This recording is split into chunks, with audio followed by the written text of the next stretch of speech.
Greetings, folks. Welcome back to the Jason Damico Show. And we are here with a very special guest. As always, thank you for subscribing to YouTube, iTunes, Spotify, iHeart, Simplecast, all of those great platforms. And we did a little last minute bio Facebook Messenger sending here. And I'm not going to read the whole thing to you, but for those of you that already know the name, very, very well known rock, pop, operatic, all around vocalist in the tri-state area, Northeast, and has performed at some really incredible venues such as Carnegie Hall, Theater at Madison Square Garden, NJ Pack, PNC Bank Arts Center, Stone Pony, and more. Singer, songwriter, educator, and happens to be a really good friend of mine. Please welcome to the show my good friend, Miss Lauren D'Imperio. Hi, everybody. Thank you, Jason, for such an amazing welcome. Right off the cuff, non-rehearsed. But I've been looking forward to this, and it's taken us a couple of weeks to nail down the time. You know, I think we'll have some interesting discussion. Let's start with your beginning stages, because I think a lot of folks know that you kind of come from the family musical background. If there's anything that you want to discuss further as far as like how you got into music, any interesting stories, you know, floor's open. Sure. Well, for those of you who don't know me, I began singing when I was about 2 years old. My dad was a singer-songwriter and used to sing to me when I was a kid. And so one day I kind of just started humming along with him, singing along with him, and I just never stopped. And so my first musical experiences were at home with my family. And then when I went to high school, I was in choir, and I loved choir. I fell in love with choir. And I said to my dad when I was 15, I was like, Dad, I want to try out for American Idol. My dad's like, that's great, honey. Well, what song do you know? And I was like, I know this song. And I sang Wind Beneath My Wings by Bette Midler for him. He's like, that's beautiful, honey. But what else do you know? Because my dad's such a realist, and he's also been in the business for a long time. I'm like, what do you mean, what else do I know? I don't have to know anything else. I'm going to go on the show and like, they do everything for you. He's like, no, that's not how it works, honey. Like, you need to know more songs.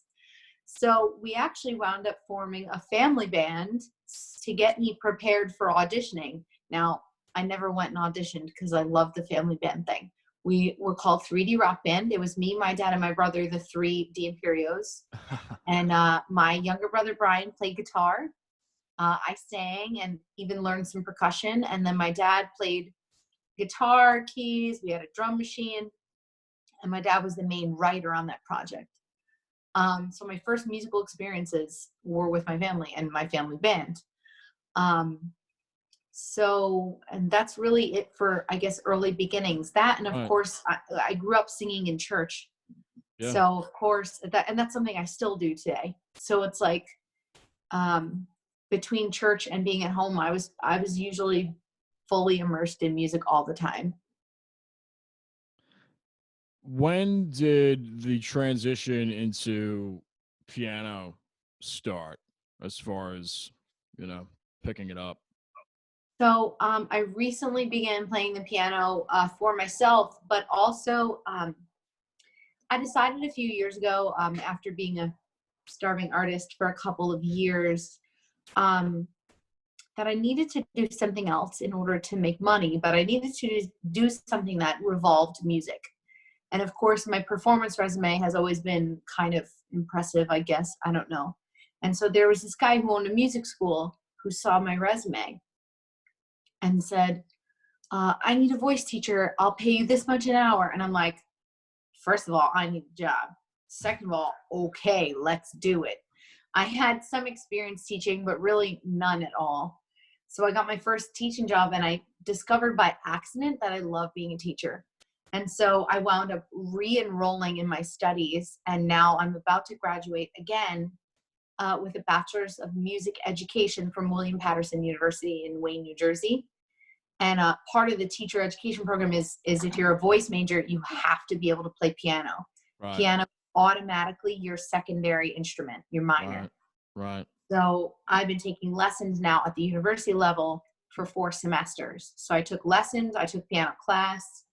I've always been really lazy, and that's me being really, really honest. I don't know that all musicians are lazy, but I am lazy. I will admit it. I love just standing there and singing. And so I was in a band for a while, and I recently left my band. And I said, I really want to be able to just play for myself and sing and do all of it in a simple way, but still be able to reach people. And so during quarantine, I've been practicing. Literally, I'll just pull up a chord chart and I'll just start playing chords to a song that I already know. And that's how I've been getting better.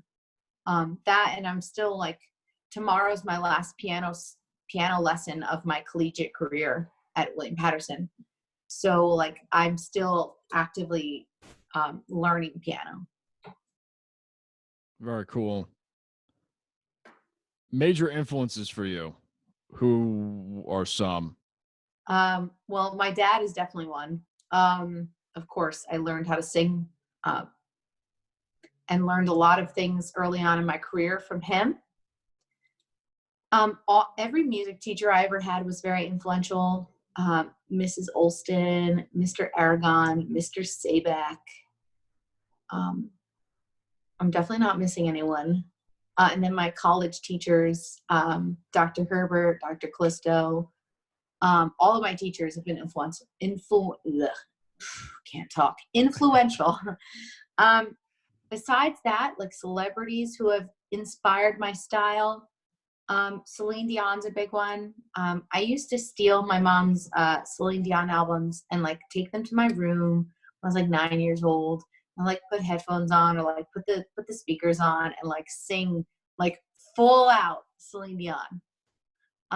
Another one is Christina Aguilera. I did the same exact thing. I had the Genie in the Bottle album, turned it up, sang. Right. Linda Ronstadt is a big one for me as well. She's a country crossover singer. She cannot sing anymore because she's older and she actually has Parkinson's disease. And it's taken away her ability to sing. But really, and recently more like singer-songwriter women like Rachel Platten, Christina Perri, Sarah Bareilles type songs and singers. Yeah. Now you started writing songs. When was that? High school-ish? So I started writing songs in my family band, yes, in high school. Okay. The first song I ever wrote was a co-write with my dad called The Rain. It was about basically a bad relationship and being heartbroken. And I obviously thought I knew what heartbreak was at that age. Yeah. But now I'm doing more stuff on my own, which feels really cool. But what else did you want to know about my writing? Well, just your creative process, like how, what works for you, if there's anything over the years that's changed,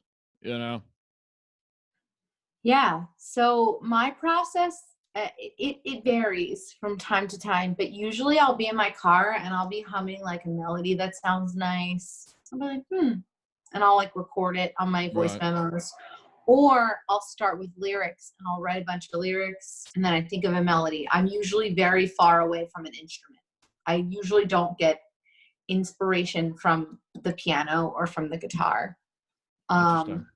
Though, because I'm now becoming proficient in them, I would say that that'll probably enhance the writing process for me at this point. But it usually just comes from a melody out of thin air. And I'm just like, oh, I like that. Let me record that. Right. And then kind of put the music to it later. Yeah. Or just find what works. Mm-hmm. Yeah. Now, I've had a lot of success with that too. I'm working on stuff right now where literally it was just, something I came up with in the shower. Just got the voice Right? memo out. Doesn't inspiration hit us at the most sometimes Inconvenient times? Yeah, for sure. Well, let's talk real quick about freelancing and entrepreneurship. This industry is obviously difficult to say the least. Nowadays, it's become even more difficult with what's going on. So, what are your thoughts on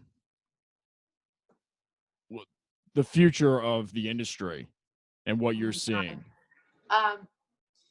So as a singer and like not someone who just, I don't want to say this the wrong way. I'm trying to think about what I want to say, be articulate. As someone who grew up in love with singing and all I wanted to do ever was sing, not necessarily play the guitar or write songs or play the piano or be a front woman of a band or whatever. I just wanted to sing and that's it. Singing has always been my true love. Knowing the information right now that's out there about singing and particularly singers and the virus, because singers are basically super spreaders of the virus. And I'll send you some literature that I've read that kind of talks about that in depth. But so when you sing, you transmit something called aerosol, which is like smaller than droplets, but still something. To know we know about singing and, you know, singing is what I love to do and performing. It's kind of discouraging. And it's like, I've been performing on my Instagram and my Facebook and doing live streams, usually once or twice a week. It's just not the same as being in front of people and being in a crowd and feeding off of those people's energy and playing the songs that they like and seeing the smiles on their faces. And as far as our industry goes, I don't know what's going to happen. And I really, really just pray that all of us can figure out what to do and to navigate this time the best we can. Right now, what I'm doing is I've been thinking about building my own teaching business for a while. I've always taught for other people. I've never taught for my own business. And I've thought about building my own business for a while. And so what I'm doing now is actually building an online clientele of voice and piano students. Right. Mostly voice students, but I do teach beginner piano for people who are interested in that. But so I'm doing online lessons, which again, not the same as being in person, because when you're with the person in person, you can actually hear their voice, you can hear the mechanism. Through our devices, our voices actually get compressed and limited. Heavily. So it's like hearing a singer, a young soprano who's singing really high. I can't even really hear her high notes because it's being compressed by the hardware. Right. So definitely not ideal, but it is a way for people to get started, and also for me to stay alive. I'm also doing virtual like singing telegrams, which has been really cool. So like I'll have someone call me and be like, hey, my husband's birthday is tomorrow. Can you make a video? Blah. So I'll like self-tape myself singing happy birthday, or I'll do it live over Zoom. Right. Which has been cool. And the other thing I've got obviously is my family's entertainment company, Hot Party Entertainment. Right. Right now we're not really, besides the virtual musicgrams, we're not doing any work because everyone's parties have been canceled. So I'm just kind of hanging in there. And then there's one church I sing at where we started videotaping mass. So I go now every Saturday evening and we videotape mass. And I'm singing, there's a priest, the piano player, the director, a reader. It's just like 5 of us. It's still not ideal because it's 5 people. And again, you never know.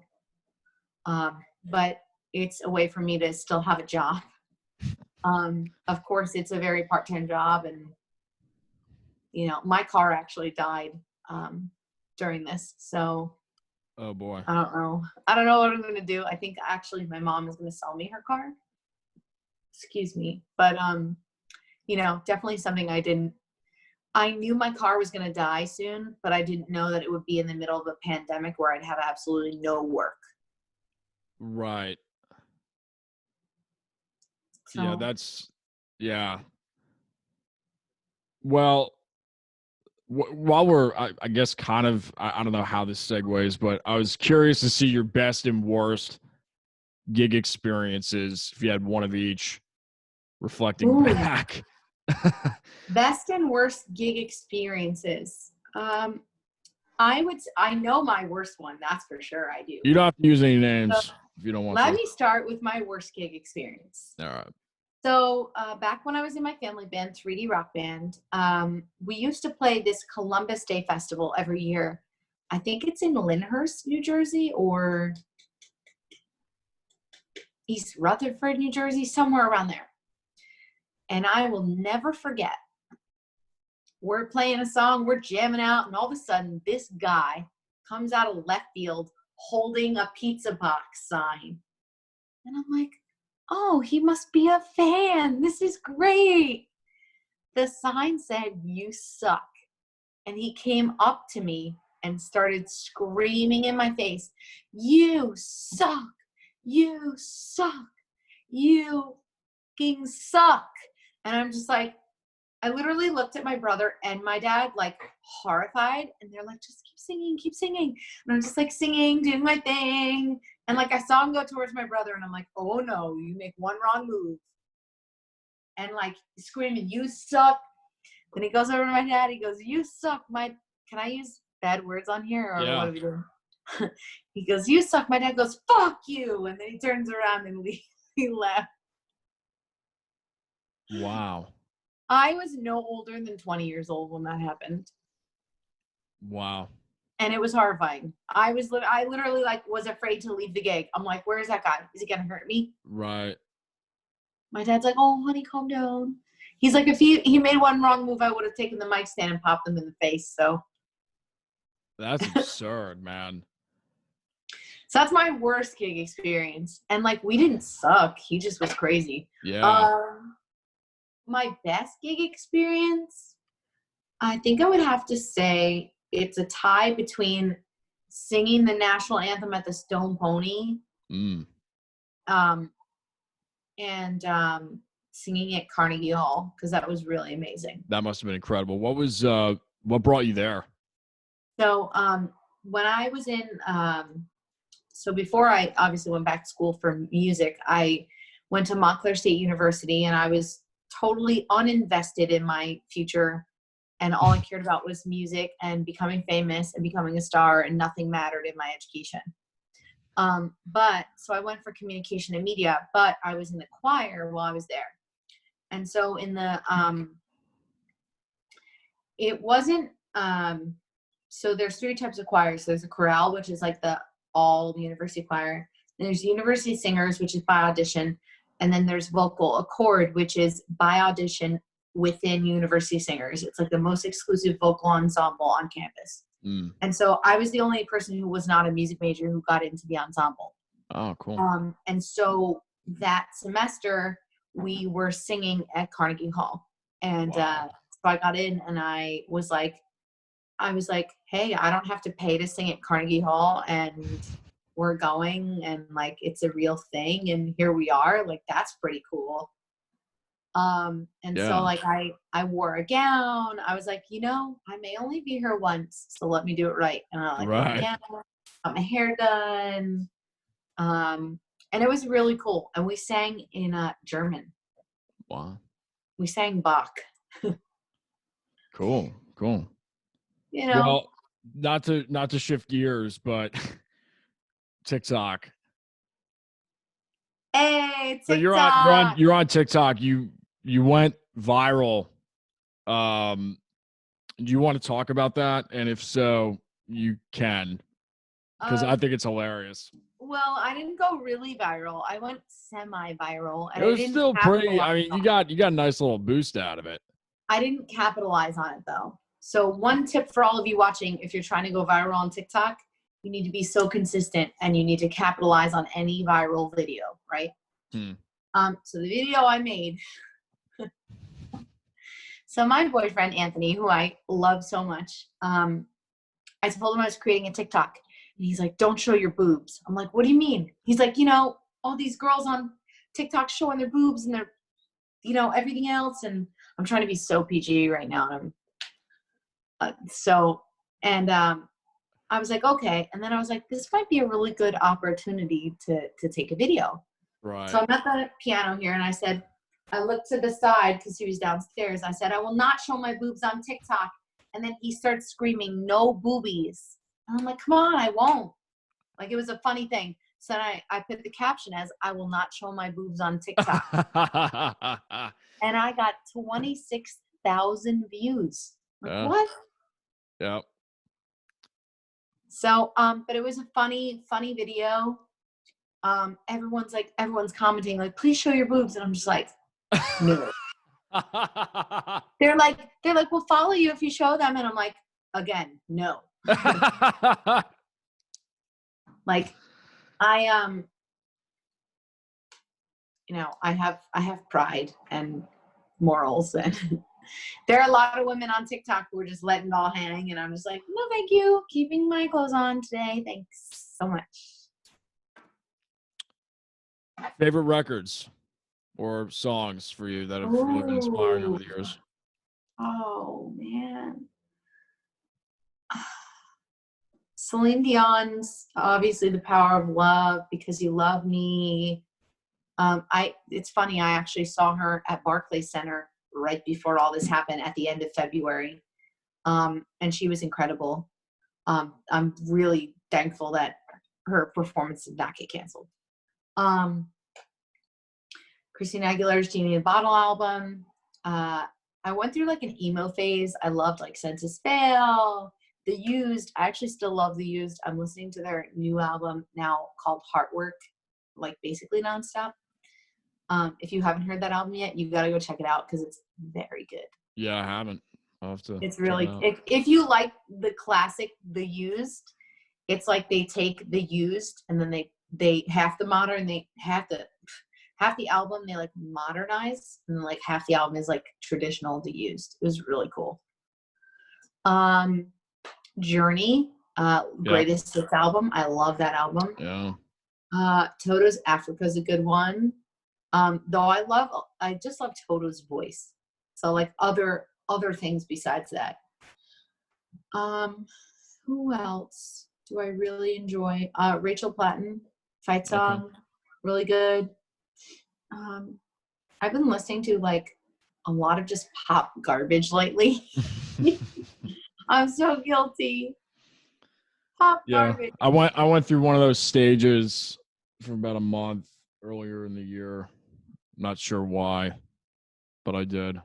And I came out of it very quickly. But it happens to the best of us, I would like to say. Yeah. So you've got a website coming soon. Yes, I do. Official website. Official website coming soon. Yes. Do you have a domain name yet for it? No. Okay. No, I'm not there yet. I'm actually, I just have a couple assignments left due for school. And then it's the first thing I'm doing once I'm done. Virtual graduation. Well, so I don't graduate this semester. I graduate in the fall. Oh. Because if I wasn't doing the whole teacher thing, I would have graduated this semester. But because I'm doing the teacher thing, I do what's called student teaching in the fall. So in the fall, I'll be in a public school 5 days a week, teaching with a clinical educator or cooperating teacher who will basically like mentor me. I have to do 8 observations, and then I have to do the Ed TPA, which is, I've heard, a nightmare. And then I'll be a certified teacher. What's been the most difficult part of that degree? What do you think? Paperwork, being organized, and balance. Because I consider, like, I love, even though I am a teacher, I'm still very much a performer. Right. And that whole work teacher, the rest of my life balance has been a really difficult thing for me. I find that I tend to isolate myself. Besides being with my boyfriend, I don't really like have all that many friends. And the friends that I do have, we don't talk a whole lot because we're all so busy kind of chasing it, you know?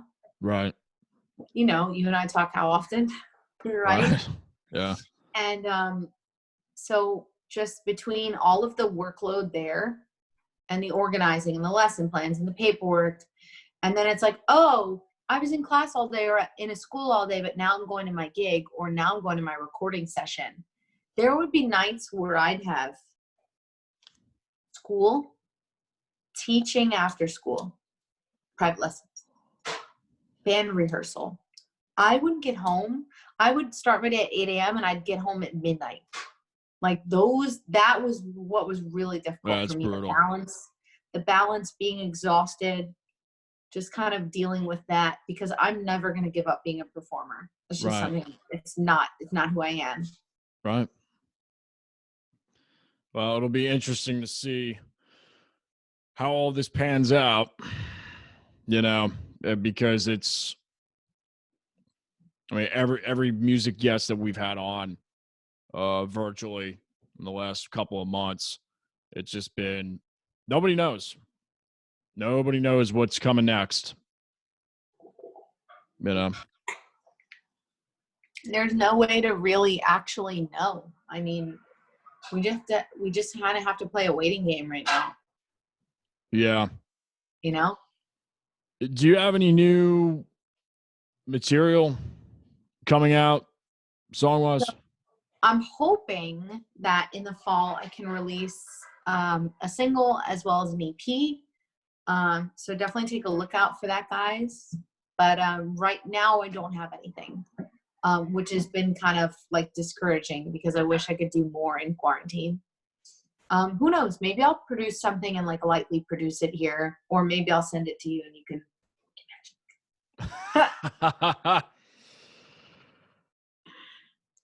Well, this has been cool. I've got a little thing I do at the end. I call it the shootout section, where I just say a word that's related to the guest, and then you fire a word back. Okay. And it's a judgment-free zone, so all right. No right or wrong answers. Piano. Fun. It's good. Voice. I love it. Song. Writing.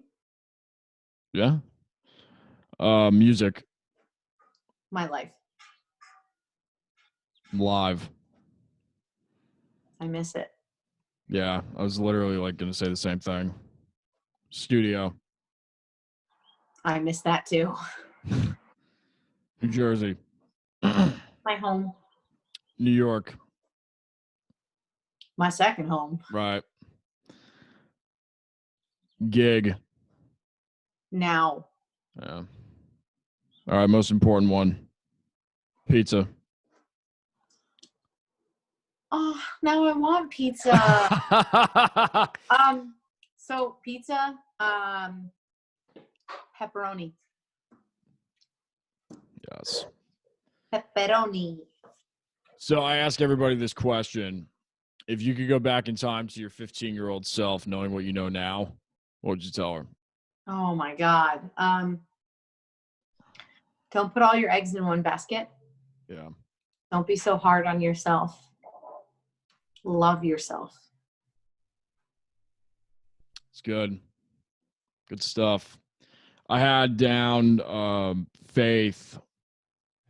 We didn't meander into that bullet point, but while we're kind of on that topic to a certain extent, if you have any thoughts.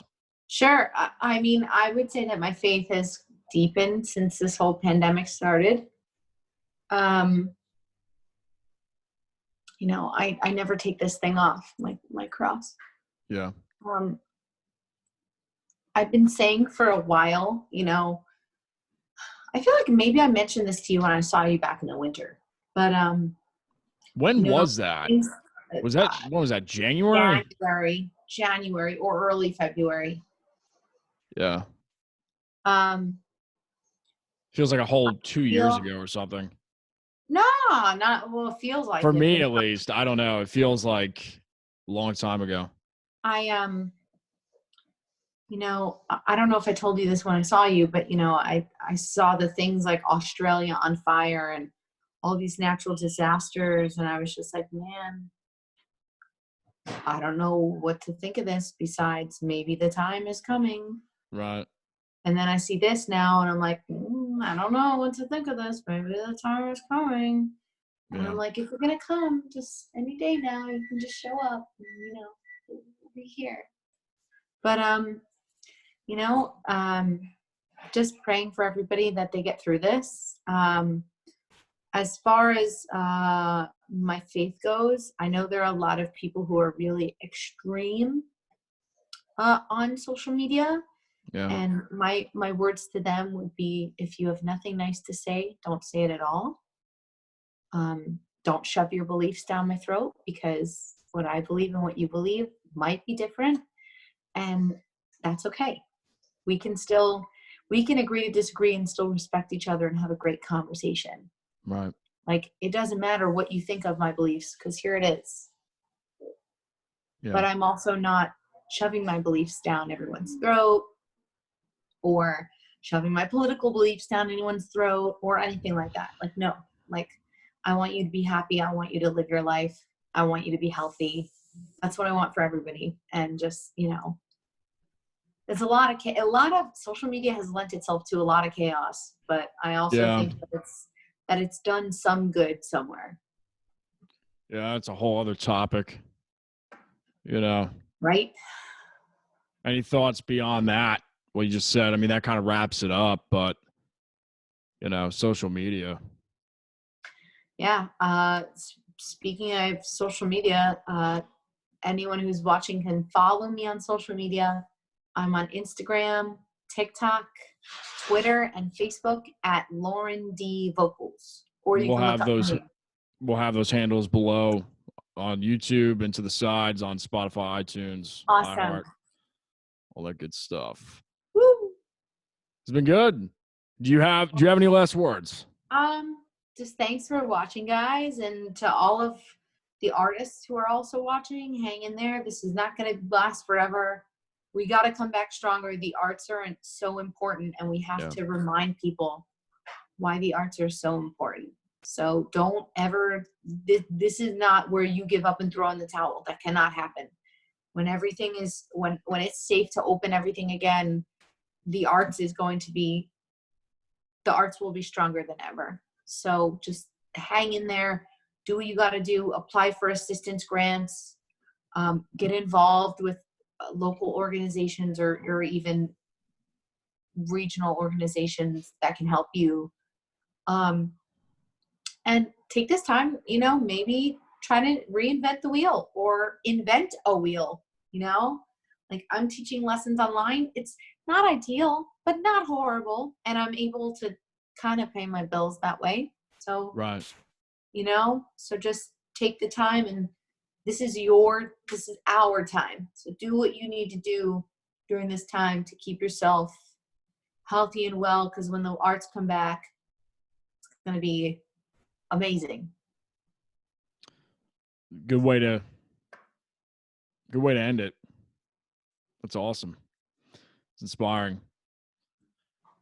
We will see you guys on the next one. You've been watching and listening to the Jason Damico Show, and check out Lauren's material and content below or to the sides, and we'll see you guys on the next one. Thank you guys so much for watching, and thanks for having me, Jason. Of course. Thank you.